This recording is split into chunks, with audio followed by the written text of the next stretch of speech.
Prothèses unitaires ou totales, fixes ou amovibles, les petits tracas dentaires trouvent leur solution grâce au travail des prothésistes.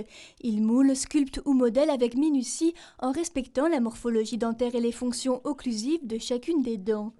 Résine, métal ou céramique sont les matériaux les plus fréquemment utilisés. Rencontre avec Sébastien et Benoît, prothésistes dentaires, associés depuis 10 ans à Utz, ils nous expliquent leur savoir-faire.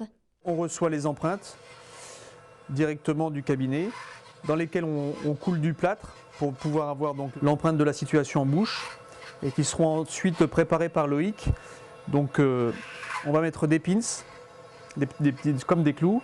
Ensuite ça va être scié de manière à pouvoir séparer les parties du modèle et pouvoir travailler uniquement sur des petites parties du modèle. Ensuite on réalise l'armature. On réalise l'armature en cire sur ce modèle en plâtre. Et ce modelage en cire sera ou mis en revêtement pour être coulé en métal ou scanné pour être réalisé en zircone. Et la dernière étape, c'est de recouvrir cette armature, une fois réalisée, recouvrir cette armature par de la céramique. Depuis 2006, le cabinet a sa spécificité. Il est spécialisé dans l'utilisation d'un nouveau matériau pour réaliser des prothèses sans métal, la zircone. Plus de 50% de leur clientèle font appel à eux pour cette particularité. Le matériau qui nous permet de supprimer le métal, c'est la zircone, qui est un matériau qui est plus dur que le métal et qui est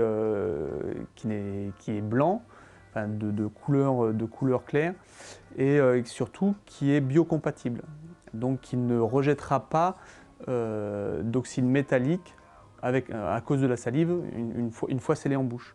La prothèse en zircone fait appel à une technique de fabrication très sophistiquée. Les prothésistes modèlent la dent, la scannent en 3 dimensions pour une précision extrême, avant de l'envoyer à un laboratoire suédois spécialisé qui traite ce matériau.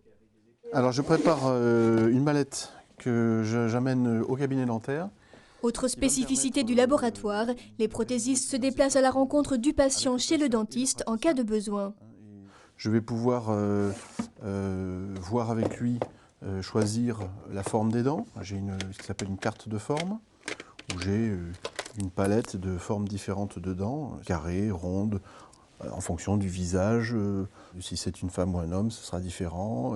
Des dents plus ou moins lisses. J'ai le teintier pour choisir la teinte, plus jaune, plus gris. Bon, ce sont des nuances.